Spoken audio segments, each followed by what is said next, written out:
Hello, everyone. I'm Mike Wiskoski, and this is Ascension Workers Live.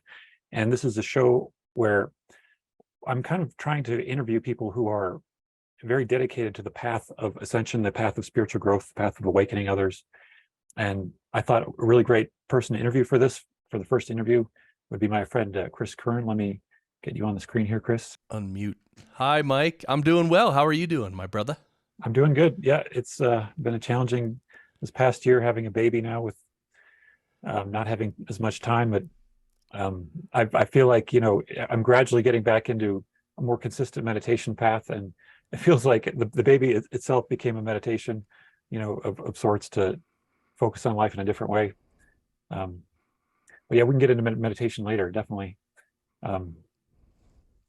So maybe to start with, I could share that Chris and I have been, locally living in Colorado Springs. We've attended meetup groups, and Chris hosts a meetup group, I host a meetup group, and we've been to each other's groups and appreciate what we're doing. And it's a very fantastic subject we can get into later too, the group energy and potentials with groups. But Chris also has done many awesome things with his life, including training under a legitimate guru in India. Guru is probably not the right word, but we can get into that too. So would you like a brief background, Chris, of how you got into the spiritual path and what that's led to? Yeah, sure. I got in through lots of misery, probably like everyone else here who's here. So I want to say hi to Anne-Marie, Debbie, Jameis, Layla, Lisa, Louis, Trish, Victoria, and everybody who's here. Happy to meet you. Happy to be here. Definitely ask questions, and this isn't obviously all about me. It's a conversation, so please chime in. But basically, by the time I was 31 years old, I had run my entire life into the ground. I had no money, I had no place to live, I had no car. Like, literally. This isn't exaggeration. And I was lucky enough, I had a friend who let me literally sleep in his basement, which was not heated. There was no heat in this basement, and I stayed there over a cold winter. So I don't know if you've ever tried to sleep in a place that's literally like 30 or 20 degrees.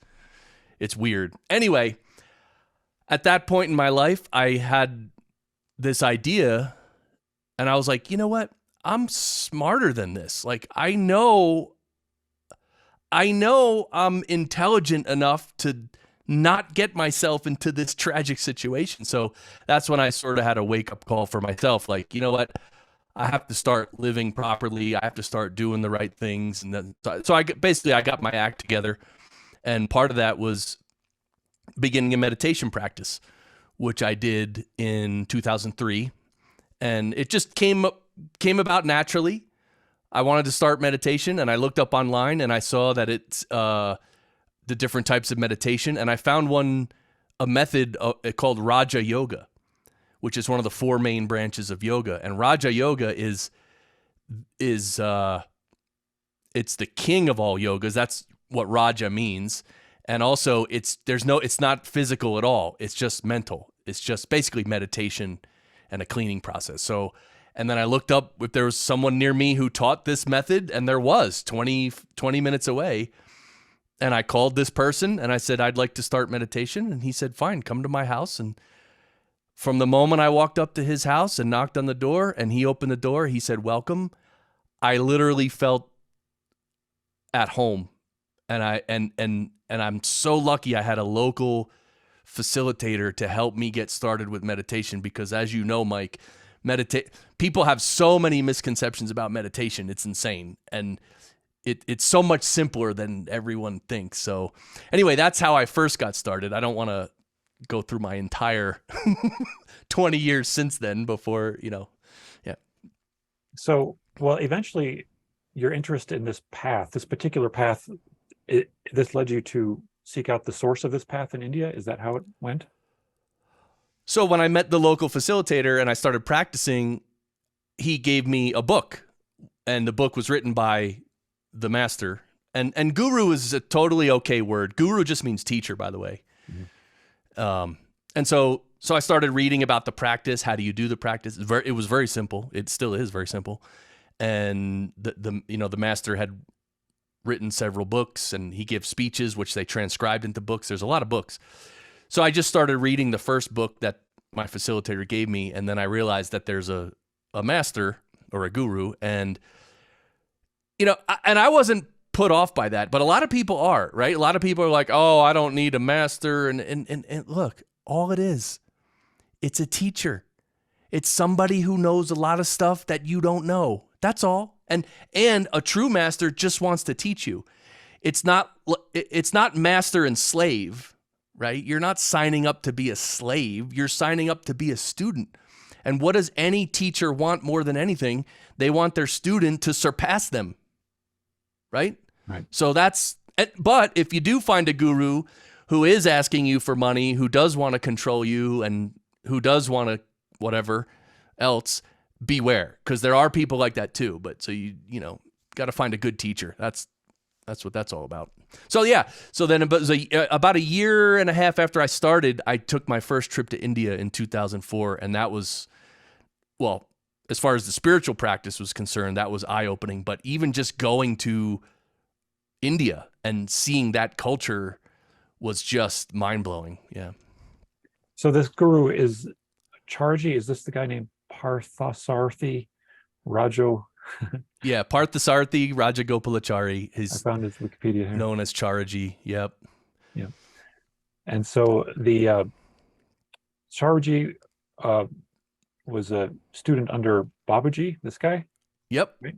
And then Charji took Babaji's teaching and created Sahaj Marg. How do you say that?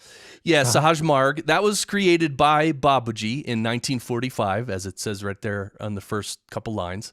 Yeah, it was started in 1945 by Babaji, and Charaji met Babaji in, I believe, 1967. So, and then he trained under Babaji, and then Babaji passed away in 1983, and then Charaji took over the role as the master, and Charaji passed away in 2014, and he was succeeded by Kamlesh, or they call him Daji, I think. Since about 20. This just means like he's the CEO of the organization, which is teaching the meditation practice, basically. Yes, although there are a part of the spiritual practice is one of the main parts of this practice that we're talking about, which, by the way, I'm not really plugged in so much anymore. Ever since I moved to Colorado, there's no one here who practices. So, I mean, I still meditate, obviously, but one of the methods of that system, which is very interesting, is called pranahuti. And prana, everyone, you might have heard the word prana, right? It's like energy, spiritual energy or whatever. I don't know the exact life force. Well, pranahuti is where the master, you can meditate with the master, and he can sort of infuse into you higher spiritual states. Like he can infuse into you spiritual states that you might not even be ready for 100%. And so that way he can sort of give you a taste of the next step and then help you grow up to that. And then once you get there, then he'll give you a taste of the next step. And it's really something to be felt. I mean, you can't really talk about it. Well, do you think it's something that it's felt in small ways when we meditate in groups? Do we tune into each other's vibration that way too? Yes, group meditation, yes. Obviously, there's this cumulative effect which can be felt. I mean, that's what happens in our meetups and your meetups too. Yeah, it's amazing. It's almost as though, like, even if my mind is prone to wander, I feel this deep, soothing peace that sort of pervades my consciousness as we get going into the meditation. And I know it's not for me. I know it's unique to this group. And so it feels as though there's some kind of like magnetic pull to go deeper into the meditation that's just coming from the fact that we're around people who are doing the same practice. Yeah, and developing the sensitivity for that is really important too, because spirituality is so deep and it's so subtle too, right? The deeper states are more subtle. So to experience them and to learn from them, you have to really bring your mental activity down, and you have to, it takes practice. It takes months and years. This isn't like a couple days. But the master with this transmission, they call it the Pranahuti is called transmission. That's something else. I mean, the group thing is there, yes, but also that Pranahuti is something else. And again, it's hard to explain, but when you sit, I mean, I've had so many different experiences that I literally can't even explain. I mean, I could tell you, okay, I sat down and I was just gone, or I sat down and I went somewhere, or you know what I mean? Like, but what does that mean, right? So you have to do it yourself. So Yeah, definitely. Yeah, it's the law of one describes the mind as being like having a inner geometry or inner geography even, and that there, as you open the door, you begin going into that geography, the geometry, which is like it's almost as though there's thoughts that have like deeper subconscious roots, and the feeling of getting to that root is beyond words, because you're literally like the words are on the surface and then the feelings are pursuing deeper down.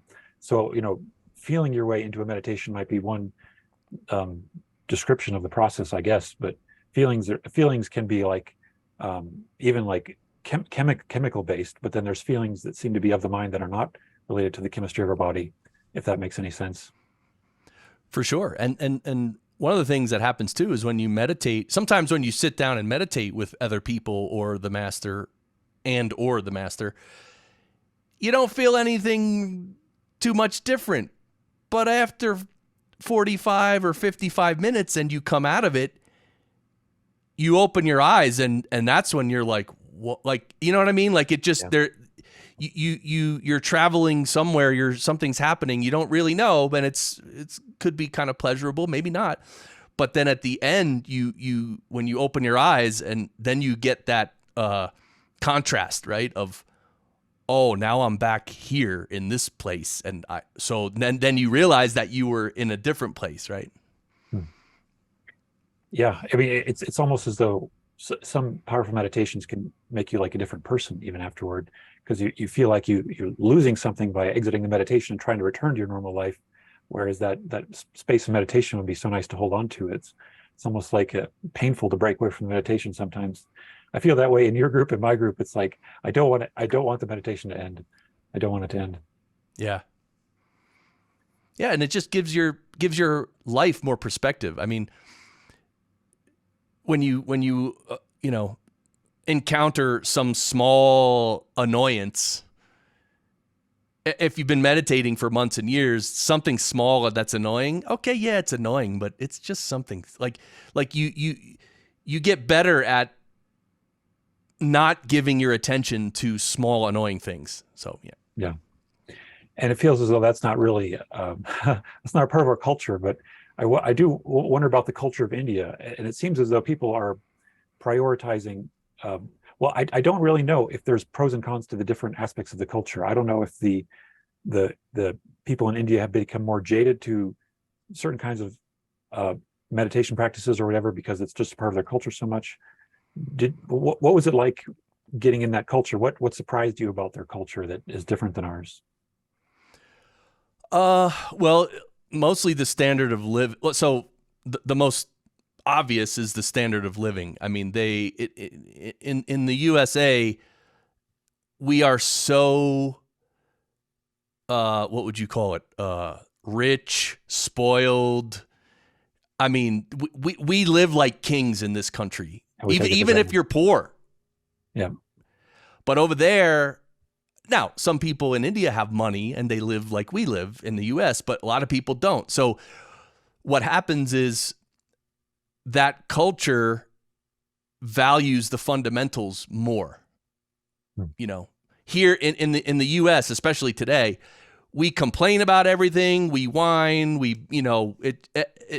just little spoiled brats for real. And if you ever spoken to anyone from any other country in the world, they all know this, and because it's true. But over in India and a lot of the Eastern countries that are poor, they don't have all the luxuries, so they're not up on this big pedestal. They actually still for the most part, understand how important family is and how important it is to have a teacher, just to find a teacher, and even just food and shelter. Like, these things are important. We just take it all for granted, and then we complain about whatever we can, about everything, basically. Yeah. So yeah, it's fascinating here. People increasingly complain about every single kind of church that they go to, and there are very few churches that they're actually meditating in those churches. There might be brief windows in some Christian churches where they give you some time to reflect and process, but normally there's somebody praying at the same time, that kind of guiding your meditation. But is meditation very, very central in most Eastern religions, would you say? Yeah. So I was going to get to that. Yeah. So in India, the concept of meditation is widely known. It's just part of the culture, because even the way they think of their lives, you have your childhood, and that goes up to a certain age. Then you have your householder stage of life where you have a home, have kid, have a family, and then the last part of life is where you dedicate to your spiritual practice. That's why you hear a lot of older people, they just go into the Himalayas and they just disappear into the mountains, and that's it. So just the way they conceive of a human life is different. But that doesn't mean that every Indian person or every Eastern person is a spiritual person who's meditating and stuff, because they're not all meditating. It doesn't mean that if they are meditating that they're taking it seriously, because they're not all taking it seriously, right? So it's the same things we go through, they go through within their own culture. But there is a definitely sort of like a built-in reverence for spirituality and for these teachings that's there. And also not only for spirituality and these teachings and gurus, but also for just dealing with other people. I mean, part of the way Indian culture works is if they have a guest in their house, they treat them like God. That's how they look at it. They will invite you in, sit down, they'll give you food, they literally treat you like God or the guru, because that's just their culture. That's how they're trained to treat other people. And again, I'm not saying, please don't take anything I'm saying like, oh, America's the worst and India's the best. No, it's not like that. It's just, we're just discussing differences, and there are good and bad in both places, right? Yeah. So it is interesting, though, that I guess I would call it materialism here. There's more materialism here, that people are almost able to tune out the idea that it would matter if they're attending or trying to find a spiritual teacher, because of the fact that they I don't know, they place their faith in their own life that they've built for themselves, which is very often, based around trying to become more wealthy, trying to have status or something. It seems like we're valuing that, but I assume there's still a lot of value on status. And I mean, India has the caste system, right? That's a completely other system of segmenting people into different boxes. But it's interesting that being aware that there are people who are on a higher spiritual level might be a part of the indoctrination from birth, that there are different kinds of classes of people, I guess. I don't know if that's part of the reverence process. That might not be a very clean way to have reverence, though, if you're putting it in other people versus in God or something like that. Right. Yeah, the caste system, I believe, over the last, let's say, 60 years has, like almost everything in Eastern culture, it's becoming westernized, right? I see. So everything is, yeah. I mean, the newer generations, maybe they don't respect it as much, or because like you said, it's a caste system. If you're of a certain caste, you can only marry someone, you know what I mean? Like, you can't do this, you can't go to, there's just all these rules. And maybe 100, 200, 300 years ago it was helpful, and maybe today it's helpful, but I think because of the globalization, everything is becoming more westernized, which I was going to say, it's like the internet may be an equalizer too. I mean, I see so many people who are, the developers in India now, that it's like they're on the same level as me, and the fact that they're taking the same jobs. But at the same time, I wonder if there's like dating sites in India where you have to select a caste in the dating site. Yeah, I don't know. Yeah. That's Interesting. funny. But yeah, I mean, as soon as you have a dating site, then you're open to interact with all people, and you can obviously marry anybody if you choose to, I assume. It's not like a law against it, is there? I don't think there's a law. I think it's, well, I think all families handle it differently. Mhm. Because in India, they still do they still do the dowry system where the, what is it? The woman's family has to give a lot of money to the husband, Yeah, something like that. I think. Yeah, I'm and gonna, that kind of yeah. kind of starts off the. It probably gives a good boost, I guess, to the family. Yeah. Yeah, to help that new family start their life, for sure. Yeah. Um, so how many people would you say are part of like a temple in India? Is it like a high percentage of people that attend services or? I don't really know. I didn't, so I was part of this spiritual practice, which is, in the big picture, it's a small spiritual practice, but Hinduism is still the main religion of India, and that's huge, and there's temples everywhere, and a lot of, I think probably most Indians are following Hinduism. And again, it's just like any other religion where some of the people follow it religiously with their heart, but most of them probably don't. So I think it's the same thing there. But Hinduism is the big religion in India. Mhm. And I eventually wanted to get in more to what your current ambitions are with the idea of starting something that could be like a retreat center. And we were talking recently about the ashrams in India, and that just fascinates me endlessly. That if there's a place you could literally just go and you can become a devotee and you can stay there, and that's just a part of the culture. Is that if you want to make like spirituality your profession, you can go and you can serve in that capacity without having to send in a resume and apply and be selected amongst the pool of applicants to work at the church or something. You're literally just allowed in if you're a serious student. Is that how it works? I believe some places are like that. And yeah, I think the general idea is that you would go there and uh give service. I mean, like, you're going to work. You might be able to live in the ashram and practice, but you're also going to work, right? So you kind of have to contribute to the ecosystem, and I think that's how, in general, that's how they work. Yeah. Yeah. Yeah. It excites me the idea that there are many people in this country who are kind of craving that way of living more and more.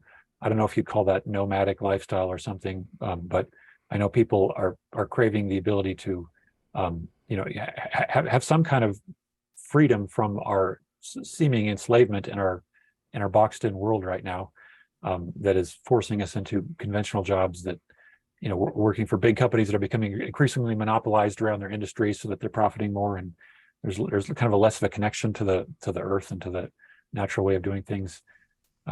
So yeah, people are talking about desiring healing centers, retreat centers, and making that more a part of their life if they can.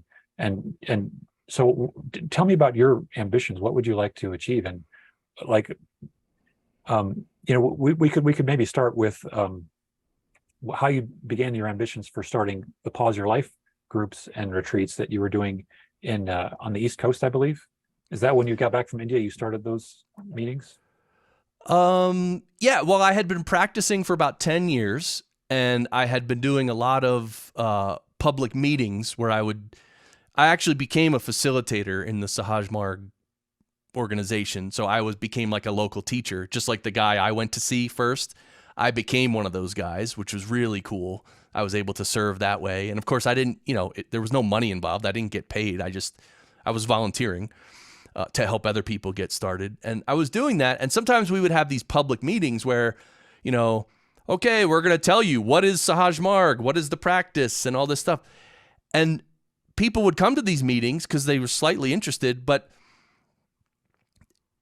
a lot of people at first, they're not ready to join, an official practice, like, because they don't know what it is. Even my mom, when I first started meditating, and at first time I went to India, literally my mom asked me, "So does that mean now you're a Hindu?"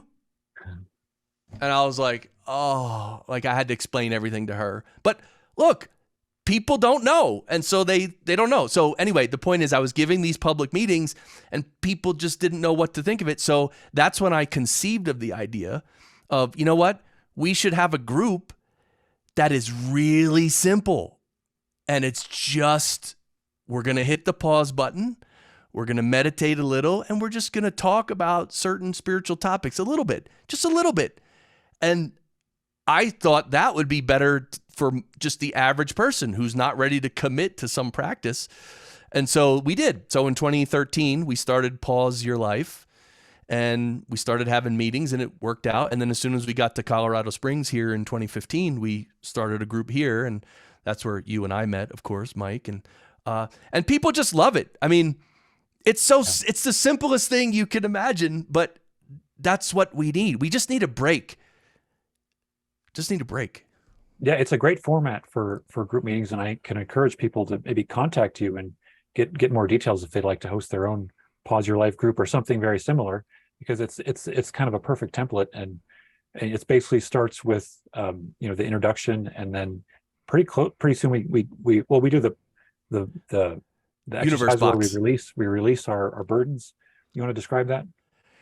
Oh yeah, the universe box. So I'm sure everyone watching has heard, the little vignette of, this young spiritual aspirant goes to the master, and the master is pouring him tea, and the master just keeps pouring the tea, and the kid's, the young person's cup overflows, and it goes onto his lap, and the young kid jumps up and says, "What are you doing?" And the master says, "Your cup is too full. Come back when your cup is empty." And the whole idea is that we have all these ideas and thoughts and preconceptions and habits, and we're so full of stuff that there's not room for anything new. It's just no room.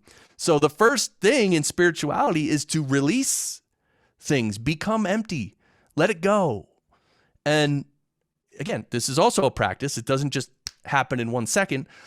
So the first part of our meeting is always this releasing exercise. So we have this little box with a hole in the top, and we pass out paper and little clipboards, and we have people write down anything that's bothering them, anything that's worrying them, any chips on their shoulder, any negativity, anything.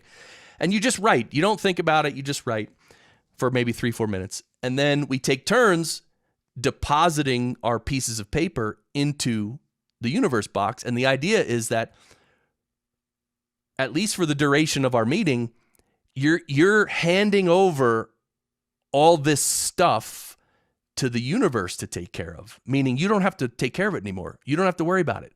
Give it over to God or the universe, because I think God and the universe can handle it. So you offload that, and then you can just be a human being. So this sort of releasing, this sort of emptying is actually, it's a very fundamental step. And I don't know, Mike, you could probably attest to this. You can feel it in our meetings. After we all offload everything, you probably recognize that I always ask people, how do you feel now? And everyone's just looking at their face. They don't even say anything. They're smiling. They're like, you could just feel it. They're so much lighter, and it's wonderful. Yeah, and I appreciate the part of the ritual that you ask us to see it in others, see the lightness in others as they deposit their. I feel like there's kind of a group meditation already beginning at that moment, when we're all together kind of saying, we intentionally release all these things. And I feel like that's kind of like the perfect entry into the meditation, because I think if I just sit down and try to meditate, a lot of times, like, everything that's been going on in my day just starts coming in randomly. But you're asking us to, like, intentionally, like, look at those things that might be what's overwhelming your mind right now, and just release those, and then go into the meditation. I think that's a good way to think of it. Yeah, it really works. And by the way, anyone watching or listening, you can do this yourself at home. You can even just sit down. You don't even need a box or nothing. Just sit down and say, you know what? I'm releasing everything. And just, Lord or God or the universe, please take everything away, and then just sit there and you'll feel it. Yep. And then we do the short meditation, and then we just go straight into a spiritual discussion. But the meditation part of it is basically based on this Sahaj Marg practice, right?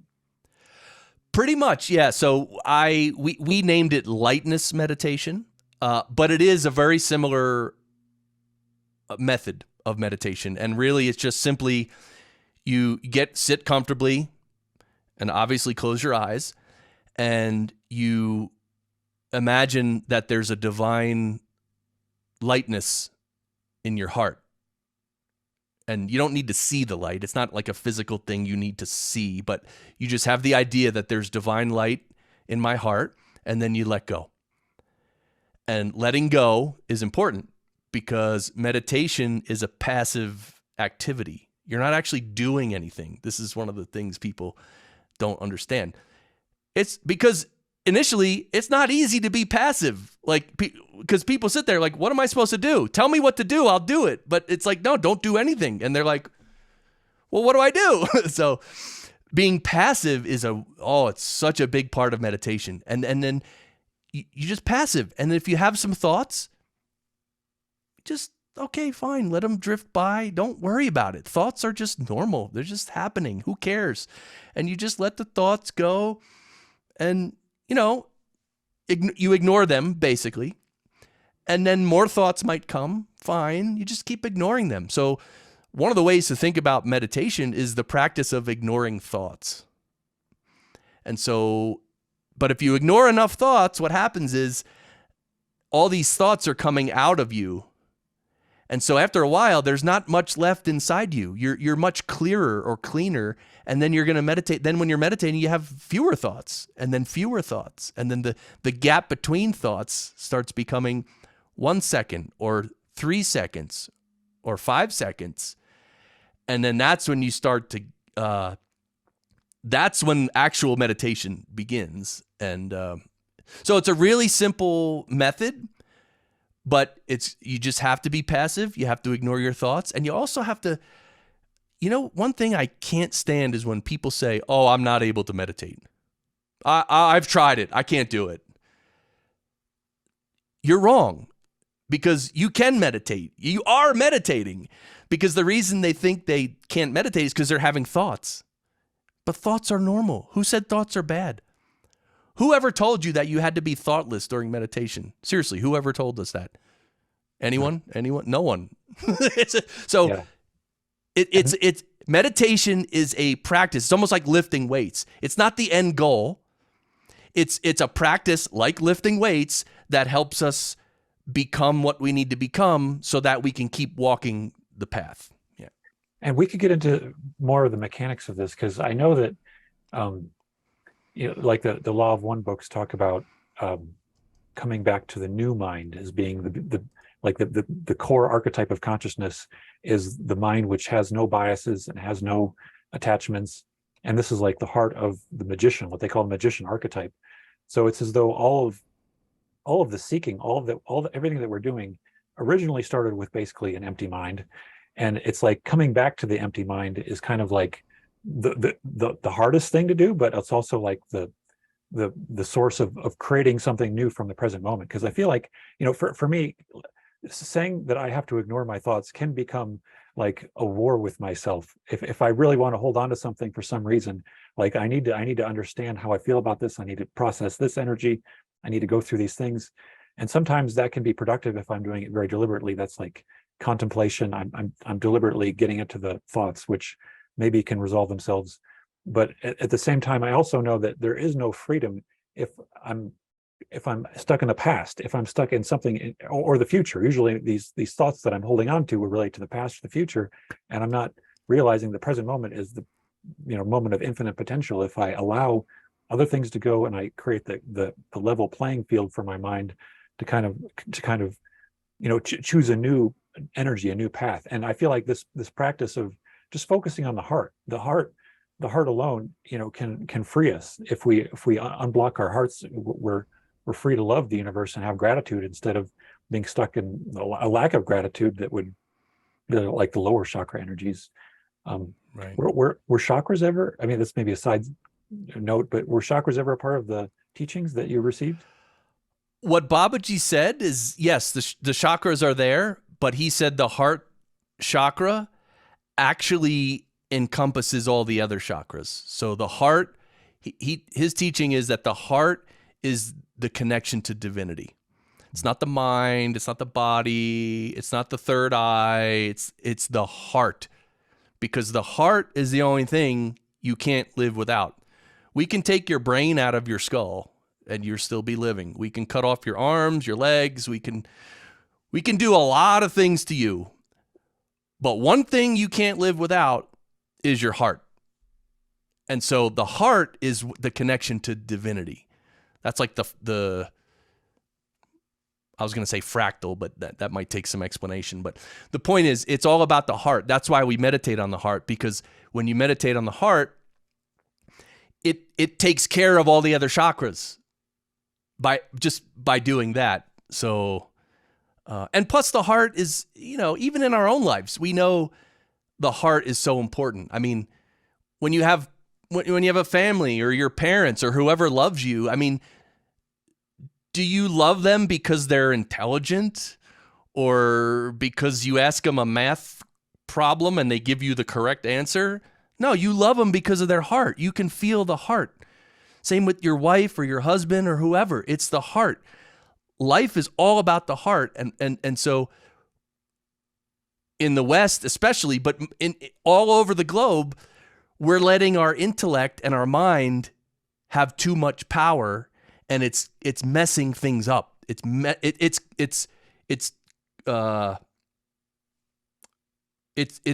not. We're not valuing the heart as we should. We're valuing the head and the intellect, and that's actually a big problem. Yeah. Yeah. And to me, it's almost like the difference between the left brain and right brain, or the rational mind and the intuitive mind, is that we're kind of cutting off our intuition a little bit too when we get lost in our thoughts and distracted by the world. We're missing the deeper aspect of ourselves, which is pulling us maybe, or guiding us. And I feel like that's kind of coming from the heart when I'm being guided. Absolutely. So Yeah. you've been doing these pause your life meditations for quite a while, and you started doing them online too. People can join those now, right? Yeah, we stream twice a week, Thursday nights and Sunday mornings. Well, depending on where you are in the world, but yeah. Yeah, I'll definitely get that shared on Ascension Works TV for people to find the links to that and join in the meditations. Yeah, we like streaming the meditations. And here's the thing. Well, okay, there's no intro. The stream starts. I mean, there's a 10-minute countdown, but then I just wave to the camera, and then we literally meditate. There's no talking, and then we meditate. And then at the end, there's a bell that rings. And then after the meditation, I do a very short reading from a book. Very short. And that's it. So it's really easy for people to put it in their calendars. Like, okay, Thursday nights and Sunday mornings, we're going to meditate. And then you just tune into the stream, and no one can see you. No one can hear you. But you can see me and my wife on the screen, and then you can just meditate with us until you hear the bell. It's just really handy and easy. And so I would encourage anyone, if you're thinking about meditating, if you're just sitting at home and it's hard to meditate by yourself, especially in the beginning, you meditate with us. We're happy to meditate with you. Yep, the group energy definitely seems to still work over the internet when we're intending to meditate together. Yeah, because distance, it doesn't really matter with meditation, right? Yeah. So maybe I'm still curious a little bit about what you experienced with Taraji in India, and was there like a regimen for daily activity that they gave to students? Yeah. So the core practice itself is very simple. It has 3 parts. So you have the morning meditation, which is when it's basically first thing in the morning when you wake up, you should meditate. And beginners can meditate for a half an hour. And once you get a little more experience, you can go up to an hour, but not more than an hour. And so there's the morning meditation, and then there's the second part is what we call the evening cleaning, which is after your day's work is done, right? Then you sit down, and it's not a meditation, it's a cleaning. It's all like a self-cleaning. and you sit down and you imagine that all of the impressions that you've taken in that day are leaving you out of your back, like in the form of smoke or vapor. So like, just imagine that everything that's been input into your consciousness and that day is now leaving, and therefore you're clean again. You're not holding anything. And then that's really important to do the daily cleaning, because it's easy. I mean, think of it in terms of your bathroom. If you cleaned your bathroom every day, it'd be easy, right? It would take you 5 seconds. But let's say you don't clean your bathroom for a year. Well, now that's going to take you like an hour, maybe. Not an hour, but you know what I mean. Yeah. Maybe, whatever. So the idea is, if we clean ourselves every day a little bit, then we don't accumulate any of these samskaras or karma, and you're clean. And then so the cleaning is the very important part. And then the third part is a night prayer meditation, which is basically at bedtime. It's a very short prayer, and then you meditate on it for maybe 5 minutes. It's not long, and it's just sort of to remind yourself before bed of what you're doing, that of what the goal is, oneness with God, and it just to sort of refocus you before you go to bed. And then, so those are the three elements of the practice. So yeah, when we go to India, or even at home or wherever you are, or even if you're in an ashram, you still do the practice every day. That's the idea. So the cleaning is just visualization, and is there anything that you have to do with the visualization, or be taught to properly do the visualization? Yeah, so it's kind of visualization, but it's not really. The active, or the key element of the cleaning is your will. Because when you use your will, it's just done.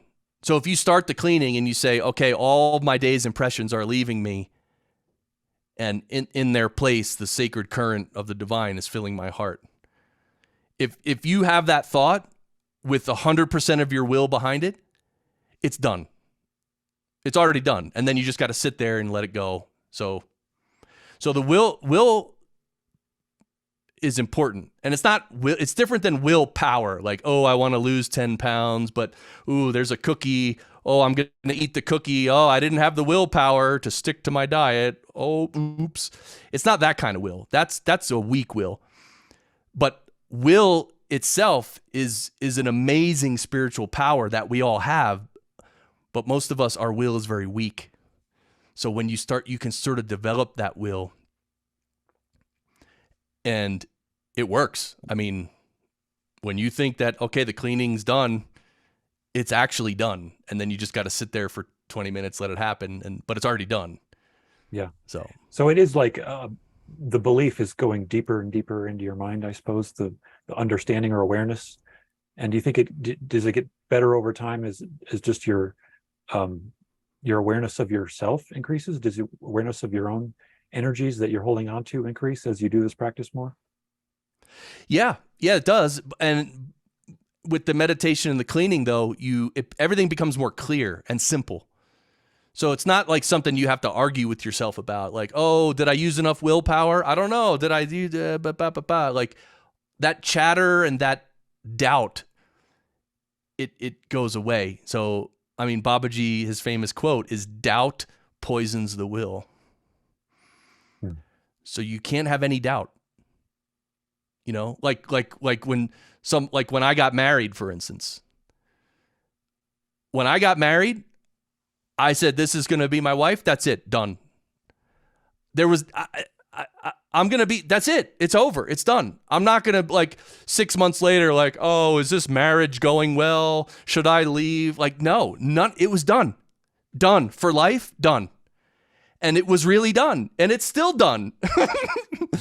So our will is very powerful. And that's just one of our faculties as a human being that we very often, a lot of people overlook it because we're too confused and we're too busy all day long. We never calm down and say, wow, we have a will, we have an intellect. You know what I mean? We have powerful faculties as humans. Yeah. but we never talk about we rarely talk about it or develop them. And that's really the difference. But the master, his will is so developed, it's absolute. Yeah, the Law of One books talk about single pointedness of will being the important factor. And I think I also compared this to the quote of Jesus where he says, if thine eye be single, the whole body will be full of light. So I assume that the singleness of the eye is the singleness of focus and attention and will. I assume that our minds right now are usually scattered in different directions, and the meditation practice also seems to be a way of cutting out the, like, it's almost like multiple streams running. It's like you want to get those streams down into one stream, and then you can kind of point that stream with more firepower at the intended objective, which is clearing yourself and getting more clean, I guess. Yes, and you bring up a wonderful analogy that Charji used. He said, think of a mighty river. Think of the power of a mighty river. Now think of that mighty river going down toward the ocean, and it starts to splinter into all these different smaller tributaries. And by the time it gets to the ocean, each little tributary it has almost no power at all. So all the power of that river has just been, I don't know what, not diluted, but it's not there anymore because it's so fragmented across the million different little streams. There's no power. But when it's one mighty river, you can move mountains. I mean, yeah. Yeah. Yeah. And I also think that that's like when multiple people are meditating together, it's like the rivers are converging too, and we have a larger stream to work with. Yeah. Totally. So you did this practice in India for how long? Well, I visited India 9 or 10 times over a 10-year period. But I mean, I was living in the US, so I was doing my practice every day, but I did visit India many times. I even traveled with Charji for 2 months at one point. I was with him traveling to Dubai and to a lot of northern India, Calcutta, Lucknow, a lot of different places in India, which was really pretty cool. It was, I mean, what an opportunity, you know? So is that what he was always doing, was traveling around? Or Yeah. And he was just kind of doing special teaching? How did you manage to set up his base when he would move? Did he just have a lot of opportunities to rent places, or how did that work? No, actually, so throughout India, the mission, the organization of the practice does have a lot of different ashrams in all different cities and stuff. So he would basically go visit his different ashrams and different centers. I see. And yeah. And so you met your wife. I don't know if we appropriate to ask about that, but you met your wife along this journey, or how did that happen? Yeah. So we met in New Jersey, and we met through the practice. So she would come to this, we would both go to the same Sunday satsang, the Sunday meditation. And so that's where I met her. And yeah. And then, so we met, and then at one point there was like an ashram in upstate New York, very small ashram. It was actually somebody's private property. They donated it. So we would have, weekend programs at this ashram, right? Small, 15, 20, 30 people. But my wife and I, before she was my wife, we made it was a weekend kids program. So we designed a program for the kids, real simple stuff, just, not meditation or anything like that, because you're kind of not supposed to start meditating until you're pretty much an adult, because your brain isn't really formed, and plus you don't really understand what you're doing or even why you're doing it. So, but anyway, we co-facilitated a program for the kids, and that worked out really well. And yeah, so that's how we met. Yeah, very cool. Yeah, I mean, it feels like she has a very deep appreciation of the Hindu culture. Would you say she's seen how all it's operated? And when did she come to the United States? Was she born in India? She was born in India, in Chennai, and she came in the late 90s, I think 98 or 99. And I met her, I started the practice in 2003, and I think I met her in 2004. And so, yeah, I mean, she obviously, grew up and lived most of her life in India before that. So she knows how the Indian culture is. And yeah, but for her too, I mean, I don't want to speak for her, but pretty much she hit her own rock bottom, whatever that was, right? So Mhm. so I've tried to talk to a lot of people about spirituality, and one thing I've noticed is if they haven't hit rock bottom or they're not near rock bottom, they're not really that interested. It's just you're not interested. Why would you be interested? Everything's going well. I'm making a lot of money. I'm going on vacations, and I just bought a new car. And like, why should I meditate? And that's a good question. But guess what? When you lose your car and you lose your house and you lose your spouse or you lose everything and then you have nothing and you sit around, and that's when you go, oh yeah, now I understand that. Yeah. Why spirituality? And then if you have some guts, that's when you start practicing. Yeah. Yeah. It feels like it's just kind of a matter of recognizing. And I know people sometimes they become very wealthy and they find spiritual practice through the fact that money isn't doing it for them anymore, and they can't buy their happiness anymore. So they realize they have to find something that's better than the outward seeking, and they have to go inward finally. Yeah, it can happen I assume it can happen just when people get to the end of a particular kind of seeking that is not a spiritual seeking. Right. But on the on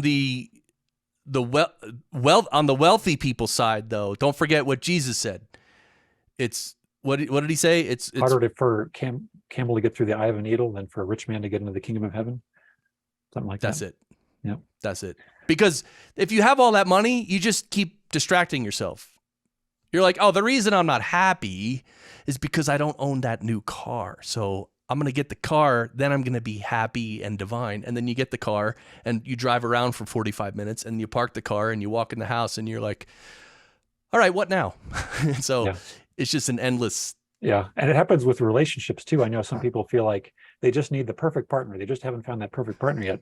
But it seems like the universe is always giving you the perfect partner to mirror back to you some aspect of your identity that is, I don't know if people can develop faith in that, but I feel like I've seen it, even just from every roommate I've ever had, felt like they were at a similar level of maturity that I had to break through. I had to understand why is it that we're triggering each other in this particular relationship. And like, that's the core of spiritual growth is the mirroring process. It seems like when you're in a relationship with someone, understanding yourself better through that other person, why it is that you have the emotions you have when you're around them. Right. But yeah, relationships I feel like can be one way that people kind of seek outwardly. But ideally a good partner will teach you to focus inwardly again too. That would be, an important thing, I think, in any partner, to have some shared interest in meditation and spiritual growth at the same time. Yeah, my wife and I, I met my wife the same day I met Chris. Did you know that? I met her the exact same day I met you. You both attended the same meeting in, I believe, September of 2017. So wow. It's very interesting. Yeah. But yeah. Wait, what meeting? It was the ET disclosure and contact discussion meeting in 2017 that you attended. Okay. Cool. Why did you attend that meeting? Well, yeah, I mean, I don't remember specifically, but I mean, I'm interested in the ET topics for sure.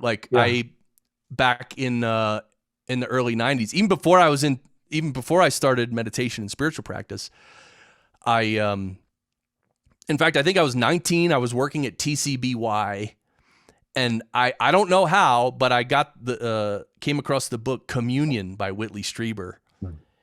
And I mean, to this day, I don't know if it's real or not. It doesn't matter, right? It doesn't really matter. But anyway, I read the book and I was like, man, like, you know why it struck me? Because in high school, I had read several books, right, for school. Mm-hmm.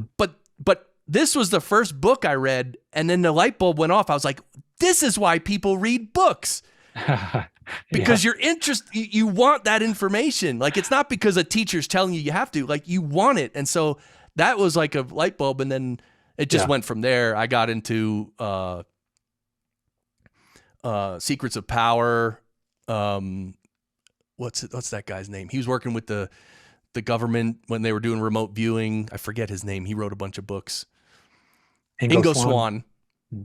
Yeah, Ingo Swann and yeah. Yeah, so it's funny. I had a similar experience but I mean, I read books when I was a kid, but they're like fiction. I didn't realize that there were non-fictional topics that were way beyond what I'd been taught so far. It's like just having a little window into the awareness. It was Stephen Greer's Disclosure Project in his books. I started reading his books. He had meditation discussed in his books. He even had like a meditation at the end that he was encouraging people to do. And so I started meditating just from Stephen Greer alone. But it was the little window into the world of alternative information, of alternative ways of looking at things, that you realize you have to go to books for a lot of this information. It's not out there on the TV on any particular channel. You're not going to find it on the TV and on the internet. It's still on the internet hard to know how to enter into some of these paths unless you have the right terms to search for. You don't know where to start with. And even libraries and bookstores don't even really have a huge, great selection of what's out there. I did want to ask you, do you feel like there are like core Vedic or Hindu texts that are worth learning, worth reading?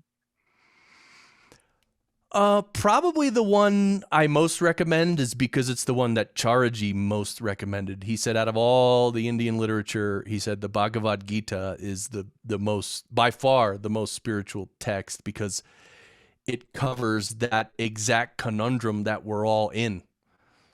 You know, in the Bhagavad Gita, you have Arjuna, who's the warrior, and he's going to war. And on the other side of the battlefield is a lot of people he knows, even some of his own family members, his old teacher, a lot of people he knows. And he's asking Lord Krishna, how are you expecting me to go and fight those and kill those people? And Lord Krishna is like, well, this is your dharma. You're a warrior. This is your life. You have to do it. And Arjuna, anyway, and so the whole Bhagavad Gita is a dialogue between Krishna and Arjuna.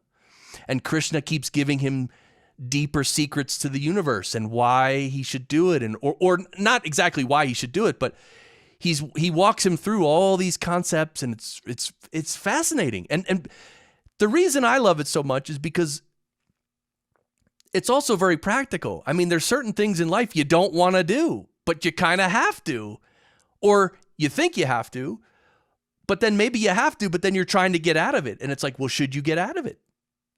And it's so deep. It's such a, and there's a translate there. Okay. So a lot of people have translated the Bhagavad Gita, and I've read a bunch of them, and I've read 4 or 5 that are not good translations, meaning I'll read it and somehow something got lost in translation. It doesn't read very well. But I have found, especially one version, which is the Bhagavad Gita, a walkthrough for Westerners, which is this guy, I think he's from the US, he would go every year to ashrams in India, and over like a 14-year period, I think, he translated himself the whole Gita with the help of his Indian friends. And the whole reason he wanted to do it is to put it in language that, let's say, a Westerner could understand and actually get the message. And he did an amazing job. I mean, this version of the Gita is so good, and it really, for me, I was able to understand a lot of it. I can add that in the notes, of course. What's the name of it? Or the author? It's the Bhagavad Gita, a walkthrough for Westerners. Jack Hawley, Hawley.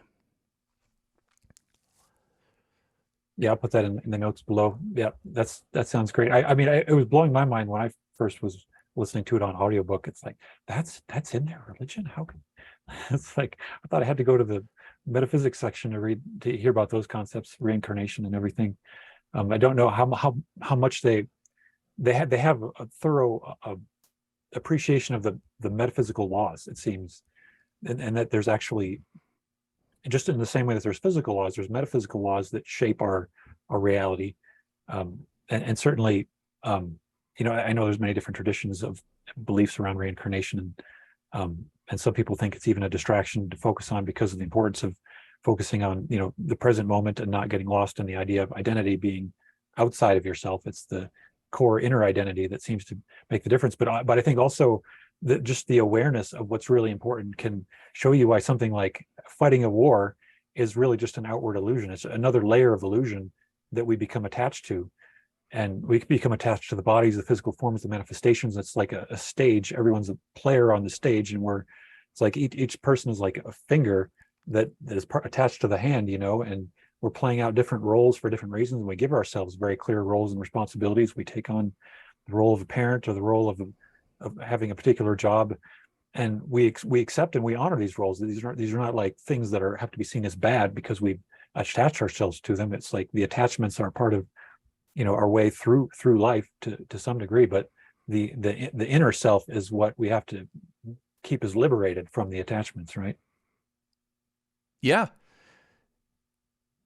It's so deep. And by the way, I just thought of this. What might be cool, if anybody wants to, we could almost, I don't know if it could be like a book club or book discussion where we read that Bhagavad Gita and discuss it like you do with the Law of One. Right. Maybe. Yeah, I definitely agree. That's something I've been thinking about with other books too, having a study session, because I think a lot of people they overlook the importance of study and the importance of getting deep into these texts that are almost like multidimensional, and they're like you can get so much out of it when you look at it on a different day. Even you're in a different mood on a particular day. You read some spiritual text, you'll see a different angle that you've never seen before on that same set of words.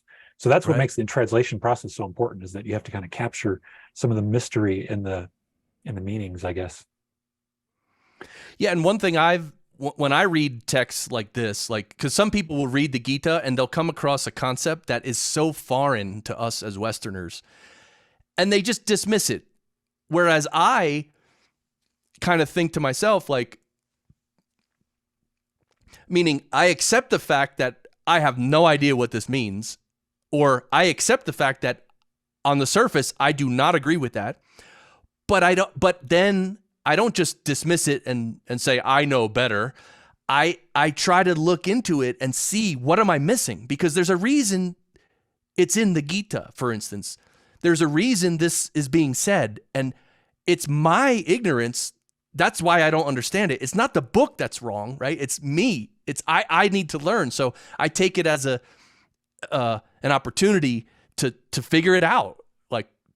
What does that mean, right? And there's a lot of that in that book. It's very deep, very deep. Yeah, it takes some humility, and I think that's the same with any situation in life when you're initially you're confronted with something you don't understand, or so you can't understand someone's energy. I think understanding and love and forgiveness all go together. As you're understanding, you're beginning to be able to take in a bigger scope of reality that person is representing, or that book is that teaching. So what other books and authors do you feel have been like the most profound to you? Wow, I'd love to be in front of my bookshelf right now. I actually I don't know why, again, and maybe there's something to this, but I grabbed this one before we started. It's a little book called Silent Power by Stuart Wilde. It's literally, not only is it small, right? It's fits in the palm of my hand, but it's also very short. Well, it's 100 pages, but they're tiny. But anyway, I remember reading this and I loved it, and I've read it a couple times. Yeah, there's a lot of books. I mean, the Tao Te Ching as well. I have the whatever definitive translation of that. It's very good.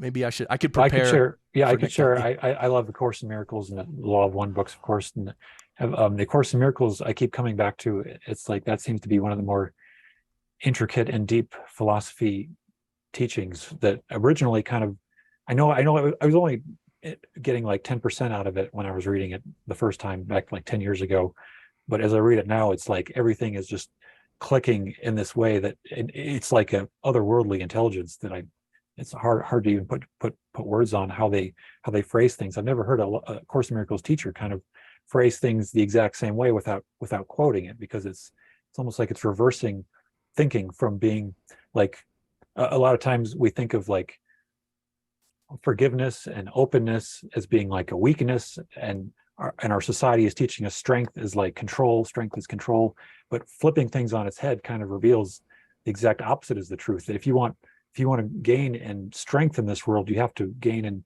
your acceptance of the world as it is, and honesty with the world as it is, and that's something that keeps hitting me is just being like the free flowing river is kind of like the secret to happiness, not the controlling aspect of life, but the acceptance aspects. Yeah, and that reminds me of a thought I had recently. By the way, everyone watching in the chat here, maybe if you can put your whatever books you're reading or your favorite books too, I would love to read that. But just within the past few days, I had this thought that, let's say you meet someone and they're very vulgar and they're yelling at you, and I think of like political people yelling and screaming at each other. But let's say you meet someone and they start yelling and screaming at you.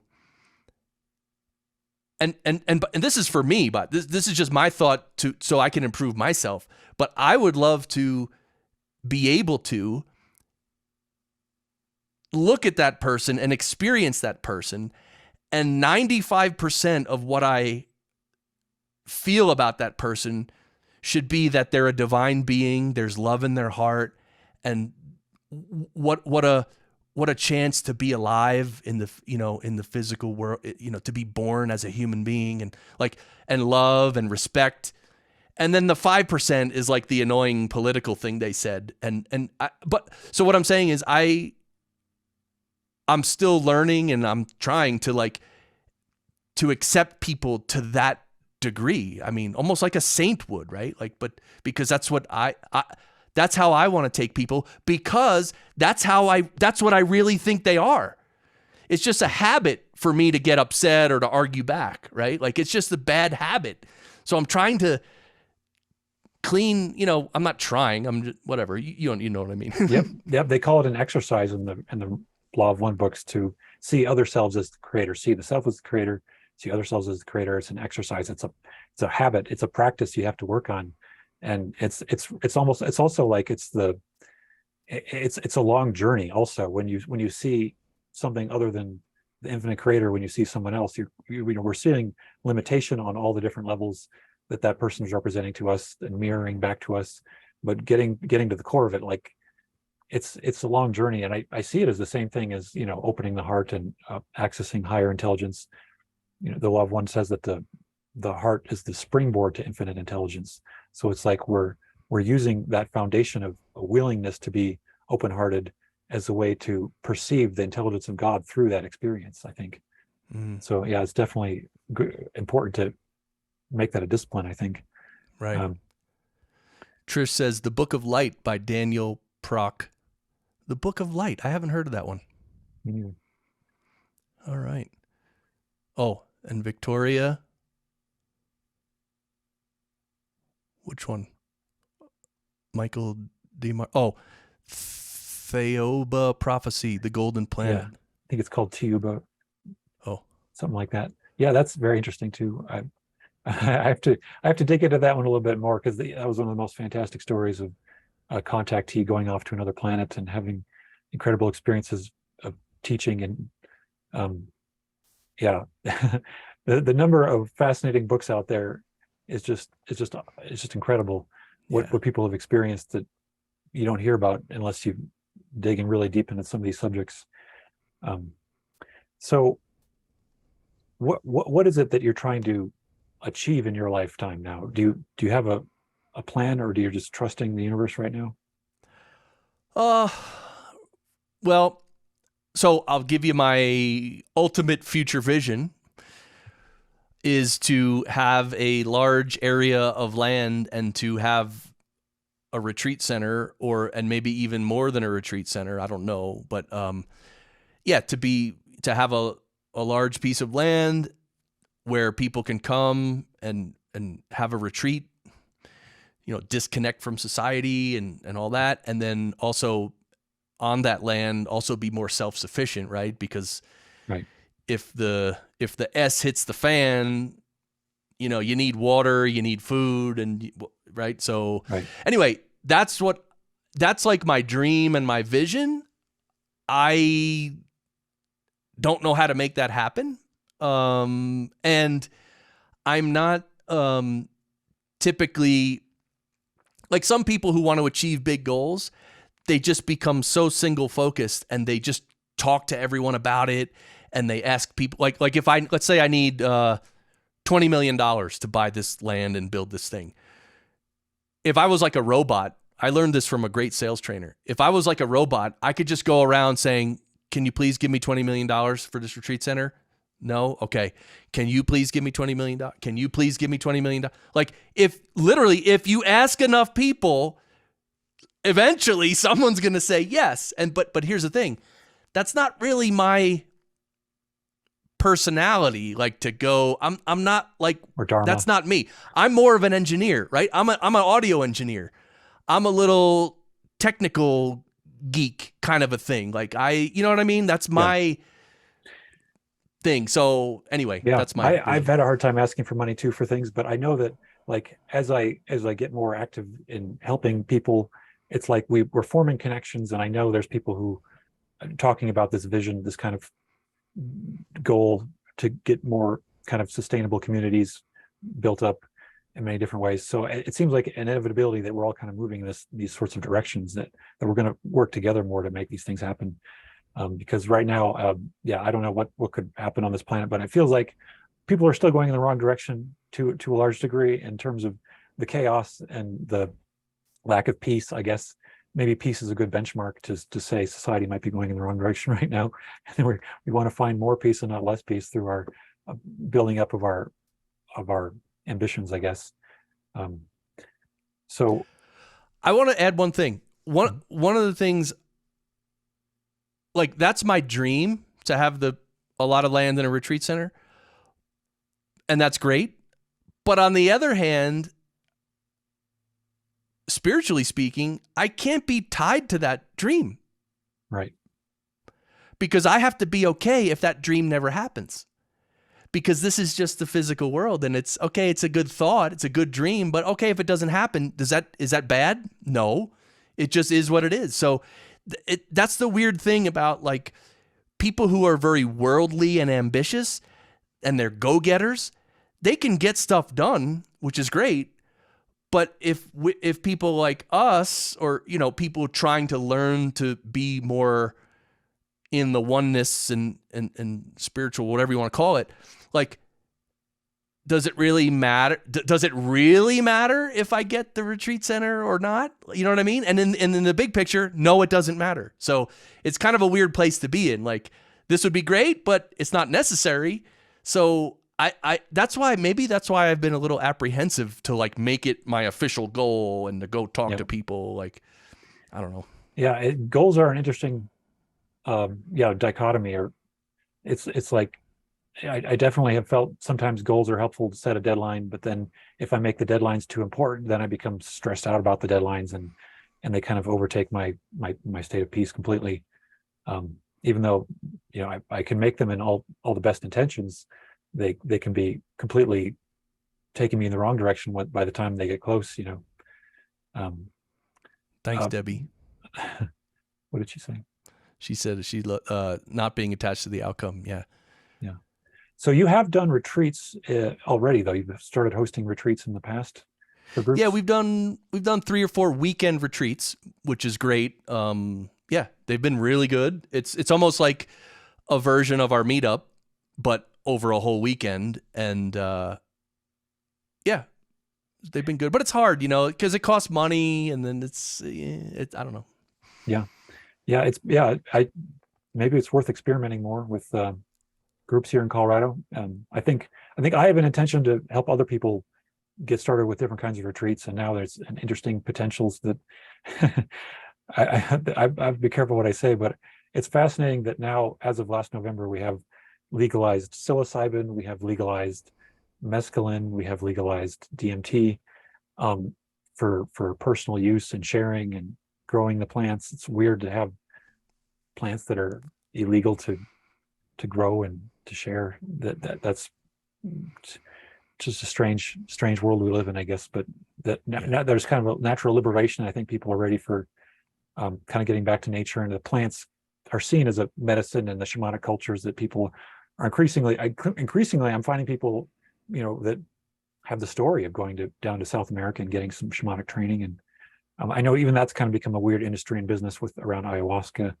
But even the Native Americans in this culture, have the cactus, and they have their own ways of doing ceremonies. And it's kind of a universal thing that the Western cultures have kind of lost, that we can actually, modify our consciousness a little bit.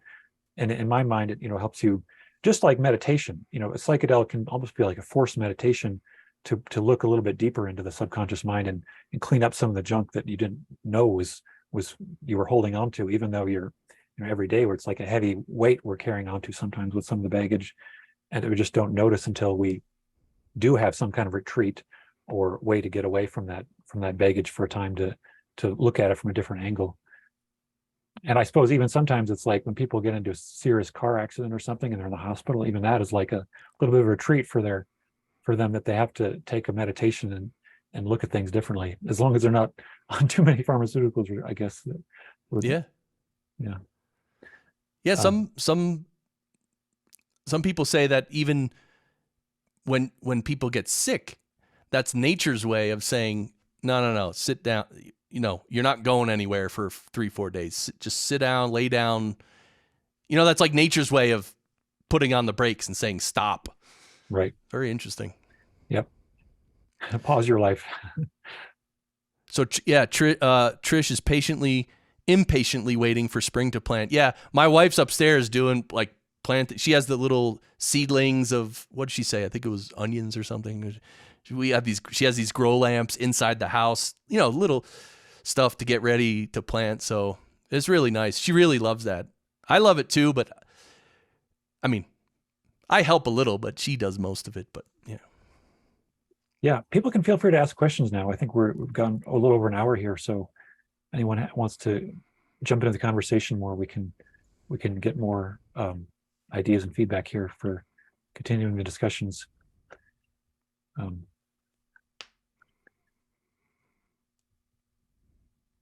I could share that I was, thinking of doing more kinds of content with Chris here in the future. We could talk about so many different kinds of things going on. I think that it's valuable for people to have some processing of the craziness of the world, and some ability to recognize the freedom that is always possible in the midst of that craziness. And it certainly seems like, the dark night of the soul is the most significant example of that. But to some degree, we each have, if we're reading the news and we get triggered, we have like many dark nights of the soul every day too, that we have to recognize. We don't need that energy. We can kind of step away from that energy. And I have some friends who are like, I don't want to see anything at all, anything related to the news. I just want to block that out of my life. And they can, it's usually universal. People have like wonderful time when they are very disciplined about blocking that out. But at the same time, we're kind of engaged in a culture where you can't block it out. Everyone's talking about certain things, depending on your work environment and your home environment. The subjects tend to come up, and even with family, like people have to deal with family members with different belief systems. I had one friend who had to lie about who they voted for to their family. And it's like, how do we get to this point in our society where, the family bonds are less important than the political beliefs, basically. Right. By the way, that's the Gita, what you just described. I don't want to be involved politically, but I kind of have to be at least a little involved politically. So that is what the Gita is about. How do you handle that? Because the answer is, you should be involved in politics to whatever degree you should be, but it shouldn't affect you at all. Like it should be like you know what I mean? Like you should say what you need to say. You should vote how you want to vote, but it should never affect your heart, which is easier said than done. Yeah. By the way, so I've been getting into songwriting over the last year and a half. I mean, I've always been a musician. I've always been in bands. I'm an audio engineer with a lot of album credits, and I've worked on a lot of albums. And I've done a lot of engineering. I've done a lot of drumming. I've done a lot of arranging. But one thing I've never done really is writing lyrics and trying to write songs in terms of lyrics. And so I've been writing. There's a local group here I've been meeting with, and it's just been, just to try to learn a craft is so, a craft that is so close to everything I love. It's really fascinating. I mean, there's a local group here in town where these guys have been meeting for 30 years. Now they're old guys, but they're songwriters. And like, I'm just being like such a student to them. I'm just trying to absorb everything because I want to learn. And it's so funny. They feel that. And now they're helping me. Right. Yeah. So anyway, I've been writing a bunch of lyrics and stuff. And last night I wrote something that I think is pretty interesting. It sounds more like poetry now because it was more, I just kind of did it quick, but it might be relevant to what it kind of is relevant to what we're talking about. So I don't know if you would want me to read that. If Sure. you guys want to hear that, let us know in the chat. Yeah, we're flexible. I wanted, or we could save it for next time. Yeah, that's true. Yeah, I also realized it's like, oh my gosh, I hope to see more poetry now that people can write a poem just with a few prompts to Chat GPT. All right. The whole world is going to change now, I think. It's amazing. All right. Layla says yes, but Debbie says yeah next time. So maybe we'll do it next time. Yeah. Right. Yeah. Sweet. Yeah. Encourage us to plan a little bit more around that sharing. Yeah.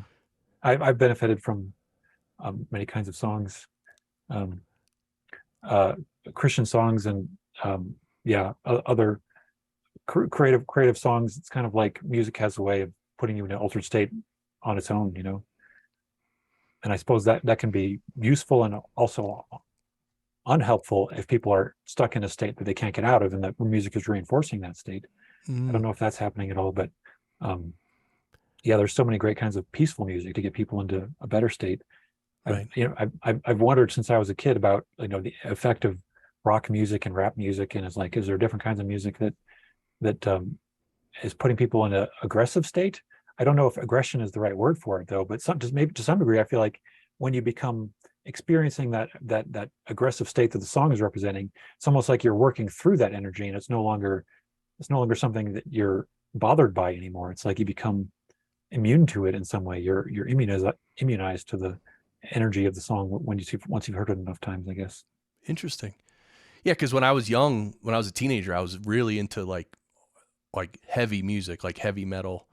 But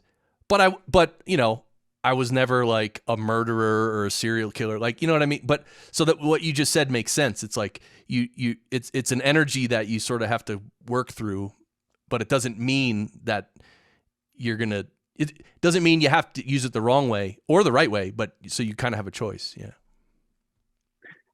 Yeah. Go ahead and read it for us. Go ahead and read the song that you wrote. Oh yeah. You want to hear it? Yeah. Okay. All right. So it's called Wishing for an Answer. Wishing for an answer. The full moon, my only companion. I looked far out over the ocean, wishing for an answer. I walked on creaky boards. I felt the mist from the crashing waves below. Pulled up my hood, sat with my head down, breathing to the rhythm of the waves, asking for an answer. Families nearby are having nice dinners. I've never felt more lonely. At the end of the pier, at the end of my rope, I'm asking you to reach down and soothe me. I'm on the pier, but I'm lost at sea. I'd be frightened to death if you weren't here with me. Just for a minute, I wish I could forget myself.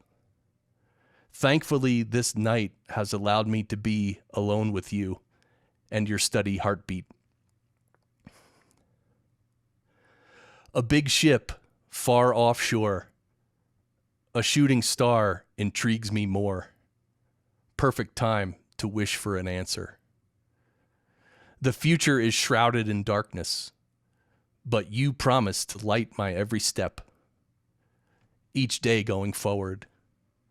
Your warm hands calm my fears. Maybe there's no need after all. to wish for an answer. At one point, I felt the answer cannot be far away. Then suddenly I heard these words as clear as day. My little one, if you're quiet, you can hear me. If you close your eyes, I am there.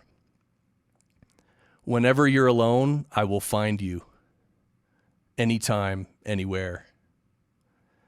I love you from the inside out. Never give up and never doubt. Relax, child, you are safe. I have you in the palm of my hand. Instantly overwhelmed with gratitude, my tears fell into the sea. I sat there for at least an hour in reverence, blessed with this miraculous reminder of what I always knew in my heart was true. I walked off that pier a new man, climbed down some rocks and walked in the sand. Everything changed from that night forward. More quiet time and more eyes closed. I learned to flow. More and more things fell into place. Now for me, the two best things in life are the answer I got and the smile on your face. Very nice. That was awesome. I like in songs that are written like that there's always an opportunity to kind of interchange the idea of God for the idea of the lover, that there's the same energy there, that you're seeking this completion through that energy. Yeah, that reminds me, there was one person from France who was also, I met in India at the ashram, and we were talking about this, and he basically said that you can almost listen to any love song and think about it in terms of either loving God or loving the master. I mean, unless it's really specific, like whatever, but if it's more just general love, like there's a love between two things, like you can always, it's so cool that you can take it many different ways. Yeah, absolutely. Thanks, Debbie. Thanks, Trish. So I know that we're talking about many different subjects and paths. Do you feel like there really isn't any one path, that everyone has to find their own path to spiritual growth, to practice? Yeah, definitely, because it's not, the path is not outside of you. Mm-hmm. It's, what that meditation practice I was doing for years, was that really outside of myself? No, it was. So this is the thing about human consciousness. We don't understand it. We don't know where it begins and ends. We confuse it with physical things. And so, yeah, I believe there are different paths, and some of those paths go the wrong way too, right? There's dark paths, good, whatever. And we're all going like this, sort of. So yeah, I mean, it's everything is individual, right? There's nothing universal in terms of like a path or something, right? Literally every person's path is different. So yeah, I guess it's interesting though. I feel like the most consistently useful thing people can do is meditate, though.